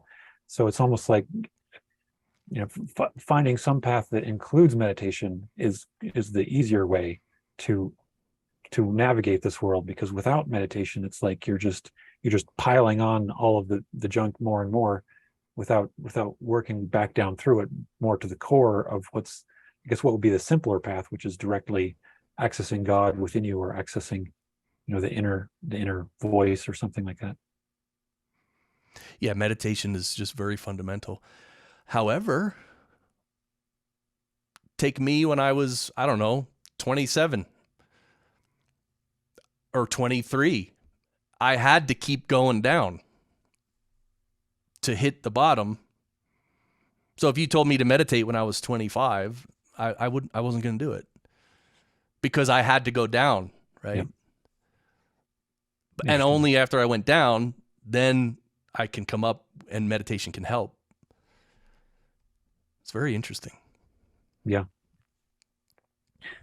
There are many kinds of seeking in this world that you couldn't say that they're inappropriate, because they're all leading down the path, and the path has to eventually reconverge with, I guess, your intended path for incarnation, or the intended path of the higher self. Was there any principle of a higher self or a higher aspect that was a part of the self in your studies? Yeah. So in Master's teaching, it's basically that each human being started off as a part of God, and then slowly the individual soul started to separate from God, and then the individual soul at some point realized it was separate from God, and then it had thoughts and feelings and then a body, and now you have me and you and all of us here in the chat. So we're still part of the essence of us is still part of God, but we've added all these layers. And so, theoretically speaking, the whole spiritual practice is you're just trying to remove these layers, and we're also undergoing the fruits or the karma of our actions, right? If you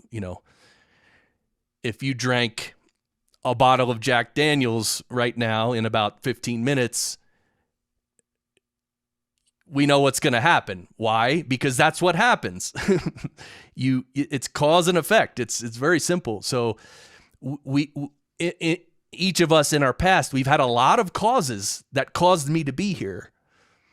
And that's fine, because, we're just the universe experiencing itself. But if we want to go back, we have to clean out those causes, release them until there's no, Babaji described it as like a cocoon around our soul. We've intertwined, we've covered up ourselves. The light in our heart has been covered up. And now we're sitting here arguing, is there really light in my heart and all that? Well, of course there is, but why don't you see it then? Well, because you covered it up. What did Jesus say? Don't hide your lamp under a bushel or something? Yeah. Yep. Let it shine for everyone to see. Yeah. Yeah. So, but we don't know how to let it shine because we're so covered, but this is the spiritual practice. Let's release it. Let's shine. And then, therefore, the goal of the spiritual practice, in terms of what Babaji and Charji taught, was that in this life, we can really clean out everything and offload everything. And therefore, at the moment of death, we merge back with the divine and we're not reborn. But if you don't release everything, if you take all this stuff with you, then you have to be reborn until you let it go. Mm-hmm. That's why Babaji said, you can be a good man. You can do good things. You can earn money, give to charity. You can be a good man. Well, you're going to be reborn as a good man. But being reborn as a good man is not the goal. The goal is to merge back, to go home. It's theoretically. all part of the journey. Yeah. It's almost like, I assume that there's a strong desire to return when we see an opportunity for resolving our karma, I guess, our baggage, when we're in between incarnations. That's the way I understand it from the raw contact, is that we're actively kind of like outlining what is the most potentially useful incarnation for us to have the experiences that let us drop off these things that we've been holding on to or attached to, but which is, it also seems to be connected to other people too, because it's like, we incarnate with families we're kind of like equally carrying each other's baggage when we're choosing this kind of relationship where we know that person's going to trigger us, we know we're going to trigger that other person, and we're going to keep on butting heads in this particular way until we both kind of are done with it. And it seems like we're kind of doing this together also. And I assume that's kind of, you know, just a part of life, that we're a part of these societies, and we choose to have particular parents that will give us particular kinds of experiences and get us enmeshed in the same energies that we were wanting to work through. So I guess it's fascinating that the people in India might actually understand that a little bit, that they feel like there's a reason to their reincarnation, I guess. Right. Reminds me of a story that one of Lord Krishna's devotees, I think his name was Narada, he was in India and he was walking, and he's basically a saint. You could think of Narada as a saint. And he came across a very spiritual man, a man who's been practicing spirituality for lifetimes and very seriously practicing. And the spiritual man asked Narada, "How many more lifetimes do I have left?" And Narada said, "2." And the spiritual man was crushed. He was angry. He was frustrated. After all this practice, I still have 2 lives left. So Narada keeps walking. He comes across this guy who's looked like a crazy person. He's just like singing and whatever. And this guy asks Narada, "How many lifetimes do I have left?" And Narada says, "You see that tree? As many leaves are on that tree, that's how many lifetimes you have left." And the guy said, "Really? Wonderful. I love it." And he's just da. And in that moment, Narada liberated him. He was done because of his attitude. Interesting. Yeah. Yeah. It seems like, that's a trend in our culture, that people are frustrated by their existence and not seeing it as opportunities for growth. And it seems like this gets back into the heart of what meditation is doing, is freeing us from the perceptions that there's something wrong with the present moment, when the present moment is where we're completely liberated if we choose to allow it to be that. Yeah. Do you feel like there is a path to, instantaneous liberation? Was that ever taught in your schools of thought? I think what Babaji said is that it is possible, but that sort of comes down to like grace or whatever you want to call it. Like that's a special thing. So like in the story I just told, it was Narada who bestowed that on the guy. It didn't happen just all on its own. So there's always a chance, from what I've understood. Yeah, I don't really know much else besides that. Yeah, I've talked to several people who have experiences that are like experiences that are very profound, like infinite intelligence, just knowing everything whenever, just instant knowledge of whatever they want to know, instant complete state of peace, complete surrender, and then that may last for a few days, a few hours, a few days, a few weeks. I've heard this from different people, a similar experience that will last, and then they'll start having thoughts of themselves again. They'll start thinking in terms of their identity, or have fear come in, and then it's over, and then they have to go back to their normal way of doing things. But it's like an integration process after that. I don't know if these are gifts from the divine that come to these people, that they have this experience for a short period of time to show them what's possible. And I've had very, very small snapshots that I feel like I've had in dream states, and maybe in meditation, just small windows to something that's unspeakable. And I know that my whole life is just like a small drop in an ocean compared to the ocean of our true identity, which we're always able to tap into if we are single pointed enough, I guess, in our will to pursue that awareness.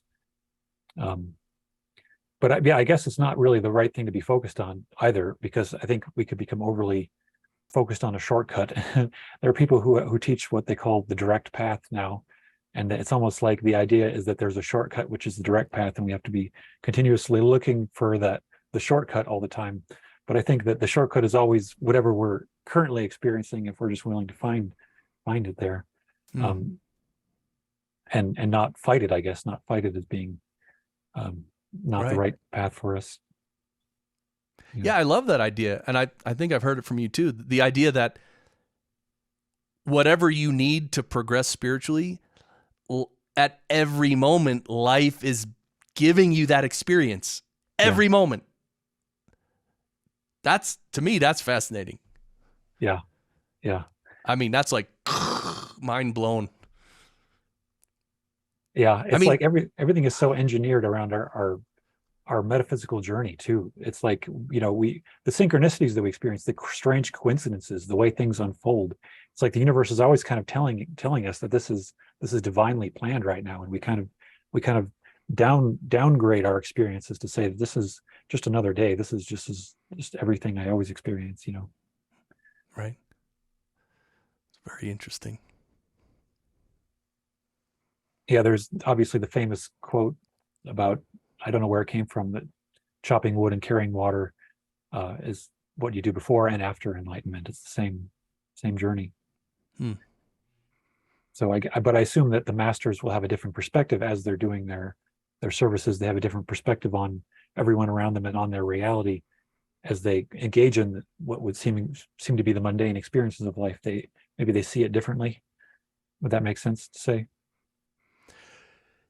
Yeah, I don't know. I mean, yeah, they probably see it all in terms of dharma, right? Dharma means your duty, right? That means like, what are you supposed to do? Like if you have a house, like you said, you got to chop wood and carry water. Or if you have a child, you have to take care of the child. Like these are not, I mean, in reality, these aren't optional things. I think a lot of people in the West now, whatever weirdness, people who are not spiritually connected or religious at all, they think they can just do anything and everything's fine. And it's like, well, you can do anything, but there's a price for a lot of that. But what I like is that, I mean, the mainly Babaji and Charaji, really, they just would meditate with people, right? They're using their whatever they have to have people sit down and meditate, and also, give them transmission and clean them. And so they're actually doing spiritual work, right? They're cleaning people. Like that's one thing the master does. And not only does he transmit a higher essence into you, but just as you clean yourself every evening in the practice, the master can clean you even more. I mean, in fact, as a prefect, as someone who's been trained to give one-on-one individual sittings, that's what I've been trained to do, is to sit with people one-on-one for 30, 40 minutes. And there's a cleaning aspect to what I do. There's a transmission aspect, and it's not what I do though. It's the master coming through me, right? I'm just the conduit. So is that what you're doing? You're visualizing? Are you reaching out to the master and calling on them, or how does it happen? Well, the one shortcut is it's not you sitting there, it's the master sitting there. I see. And then that's where the will comes in, because when you're cleaning someone in front of you, we're taught there's a concept of reading the condition, right? So we can read the condition of the person sitting in front of us, and we can see where there might be more samskara or not, and we see which part of the heart needs to be cleaned more, and we can use our will, which is really the master's will, to clean things, and then we also use the master's will for the transmission. So it's a remarkable system. I mean, when I was in New Jersey, I was giving 15 or 20 sittings a week.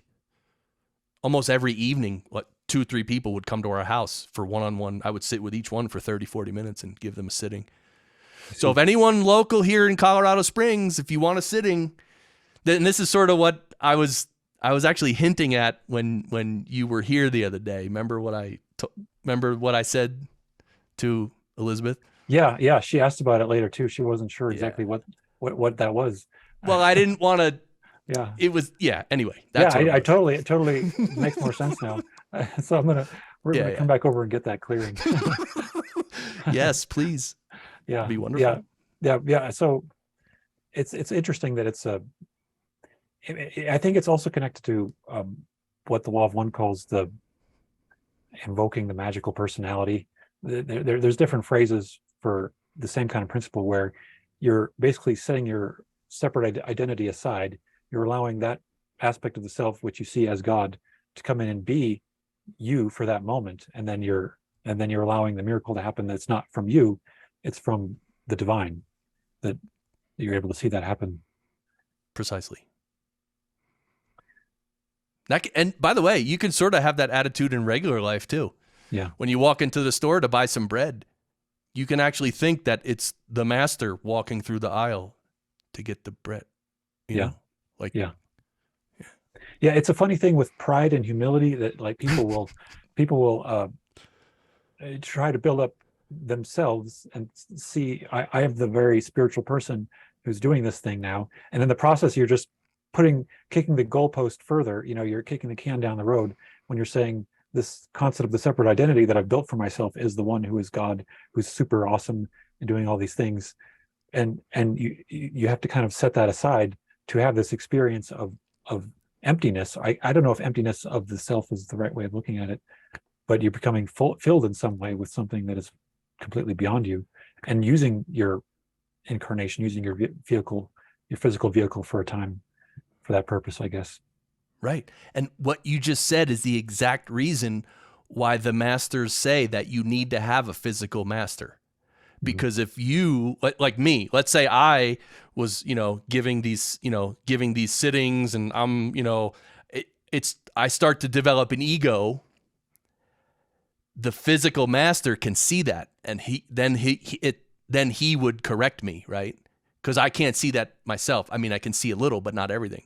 But the physical master can see, oh, this guy, I'm training him to do this spiritual work, and now his ego is getting inflated, and now so the physical master is the one who can take you down a notch, right, when he needs to.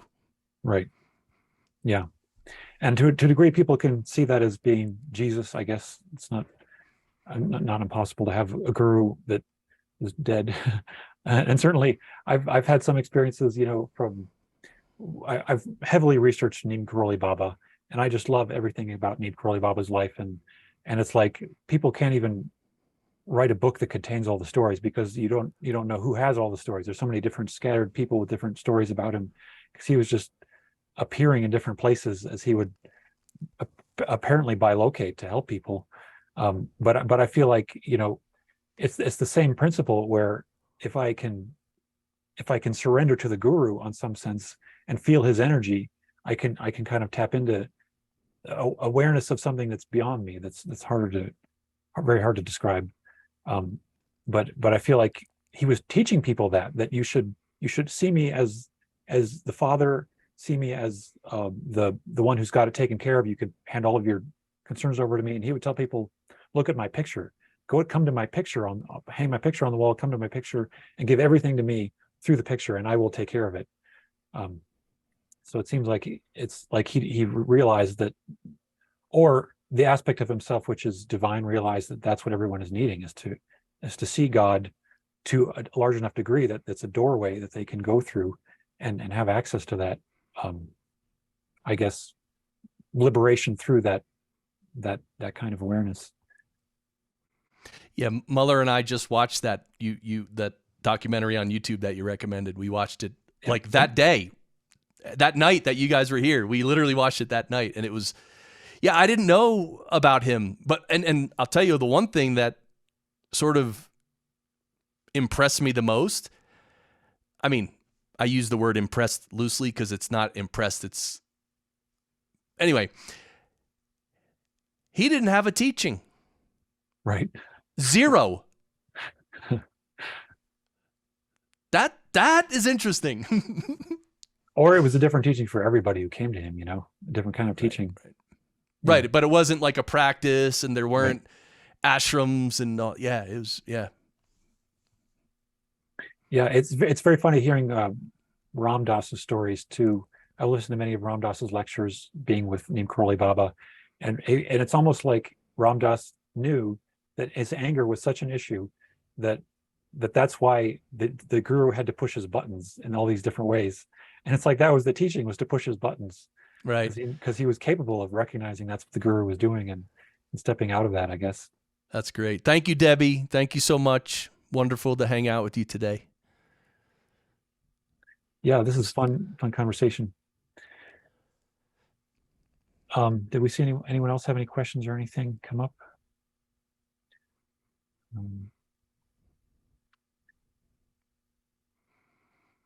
Well, we can keep talking about gurus and things. I know there's a saying, God, guru, and self are one.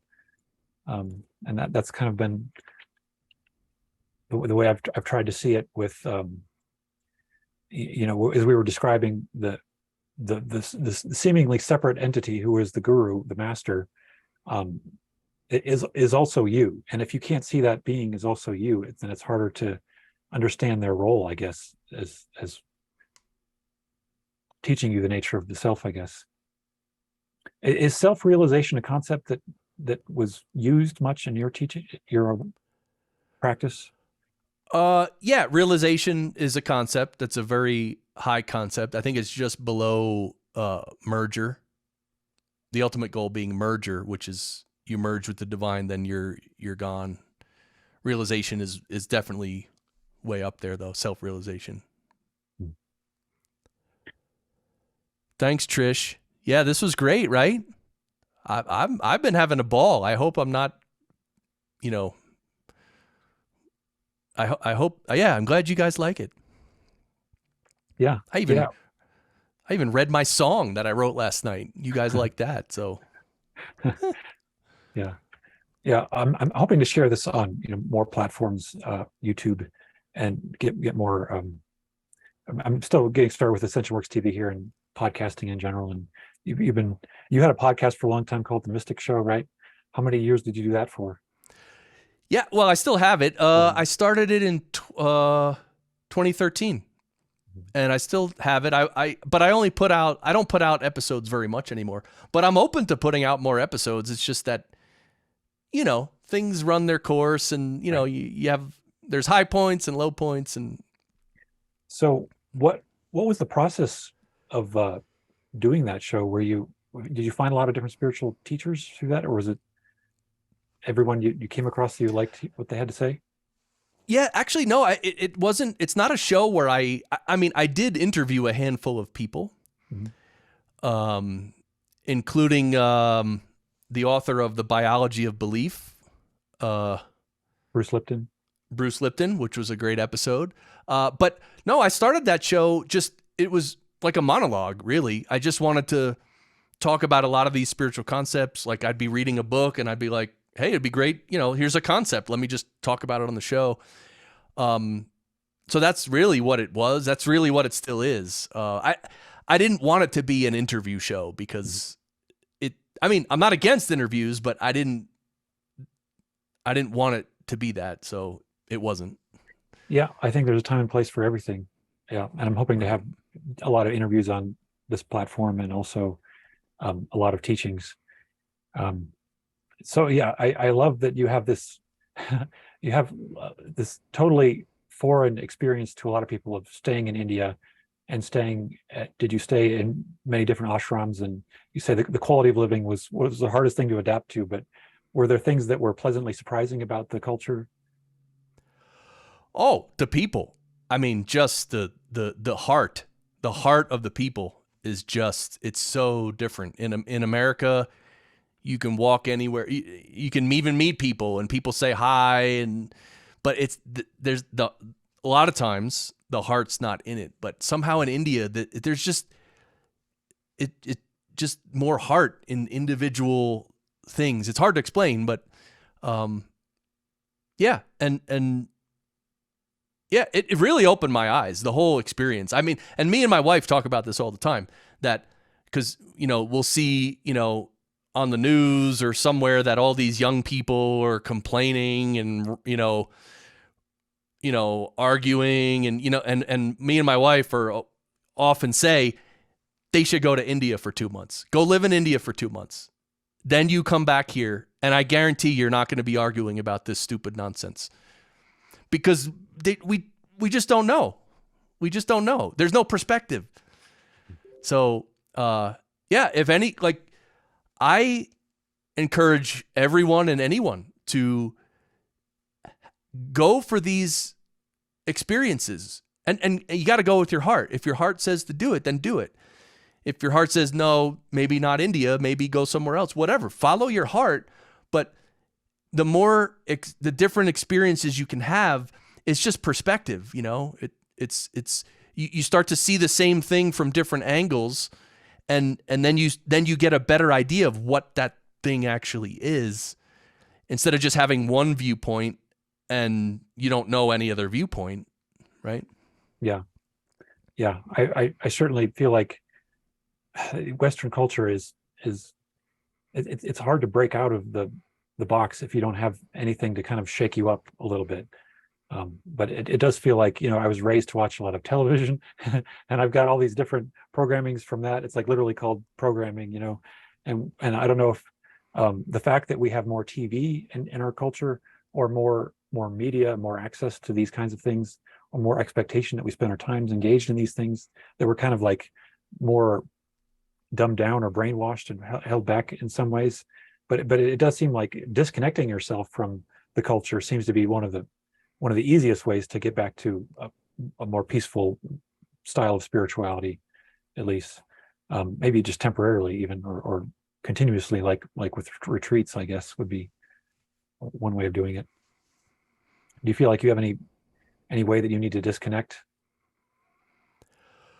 You mean like recently, like now? Yeah. Yeah. I mean, I think it was 2 years ago or 3 years ago. I did it sort of for business, but sort of for a break. I went on just a retreat by myself. I actually rented a cabin here in Colorado, and I went there I think I spent 4 days by myself. And I took a bunch of books, you know, a lot of good spiritual books, but also some business books, because I wanted to reflect on what I was doing with my business and sort of plan out the whole year. I did this right around New Year's, right? Just before New Year's or something like that. So I just needed to be by myself for 4 days and just sit and think. I mean, it sounds so silly, but like, when's the last time you just were able to just sit and think? You know, what was, it was either Henry Ford or someone like that. He says, thinking is the most important work there is. And thinking is hard. It's hard to think. That's why so few people do it. So I went for 4 days and I did it. And of course I meditated and I did all that too. It was great. So I always love doing that. So Charaji was born in 1927. So in 2027, for his 100th year birth anniversary, we were planning to go to India, and we are going to go to the ashram. They have a new ashram in a different place that I've never been to yet. And so we are planning that, because we still have some family in India too. So that's probably the big one. But again, that's 4 years from now. But hopefully in the meantime, locally here in Colorado, we can maybe organize a retreat, and yeah, even with Airbnbs and stuff, like maybe it doesn't have to be that expensive. And but I don't know. So I'd love to work with you on that. And if everyone watching, if you are in this area or wherever you are, happy to talk about retreats and try to plan them. And, I know you've had experience, I've had experience. So if anybody watching this is like, if you would like to organize a retreat and you need a little help or assistance or some input, I mean, just reach out. Definitely. Yeah. I feel like this is a good direction to be going in, to create more templates and more teachings around this, and also offering opportunities for experience of some of this. Yeah. And one thing I forgot to mention, that we do the Pause Your Life meetups. My wife and I do it. And but I had a friend, I told him about the Pause Your Life meetups, and he said, "Oh, that sounds great. I'd love to do something like that." I said, I'll teach you the format. I'll give you everything. And so he was in Canada, Ontario, Canada. He started his own little chapter of Pause Your Life, and he did it for like 3-4 years. He stopped because everything has its life cycle and stuff, but he really did it. And we gave him the handouts for the readings. We told him how to make the universe box, and we explained everything, and the meditation technique, and he loved it. And he ran a local group. So again, if you're watching this and you would and you want to do something like this, just reach out. We can help. Would you like to share your email address? Sure. Have it some other way. You can decide. Yeah, no, email's good. Let me look up the Pause Your Life It's a website still too, right? Pauseyourlife.org. Is that the website? That's true. Pauseyourlife.org. There's a contact page. You can send me a Yeah, I highly recommend it. I've been trying to encourage people to host their own meetup groups for a long time too, because it's like, a lot of people, they go on meetup.com and they feel like there's nothing here. There's nothing here. I give up. There's nobody. But if you start something, you'll find the people who are like you. You just have to do it. Yeah, and there's no pressure. So my email is pauseyourlife@pm.me. Pauseyourlife@pm.me. Yeah, that you can always get in touch with me. And pauseyourlife.org is the website. And I'm also doing a bunch of stuff with Fractal Chris. The name Fractal Chris. We're streaming the meditations there. Also, because I create fractals. I love fractals, and I'm creating a lot of fractal art. So on Instagram and Twitter and stuff, you can find Fractal Chris. And anyway, yeah, I mean, always feel free to reach out. I mean, the way I feel about a group and a community like this is we all have our heart in the right place.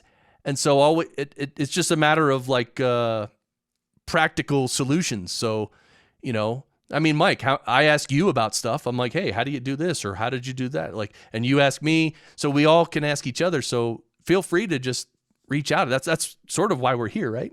Yep. Yeah. So this has been a really great 2-hour session.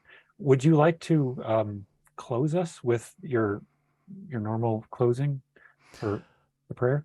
Oh, the universal prayer. Sure. Yeah. All right. So this is, so typically in spiritual practice, everything we do is for our own benefit. But this universal prayer that we can do now is for the benefit of all human beings and everyone in the whole universe and that. So, and it's like a 30-second meditation we can do. So why don't you sit comfortable, probably where you are, and just close your eyes and let go. And I will say the universal prayer, and then we'll meditate for 30 seconds. And then I will stop it after about 30 seconds. So, okay, let's begin.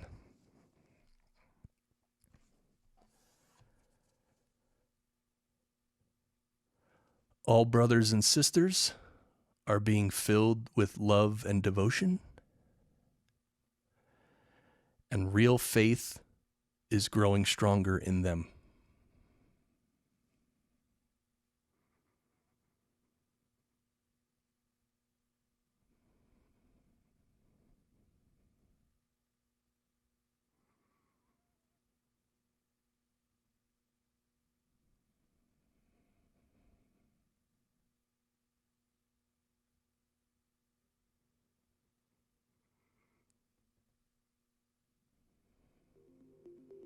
All right, we can end it there. Thank you, everyone. Thank you, Chris. Thank you, everyone. Beautiful.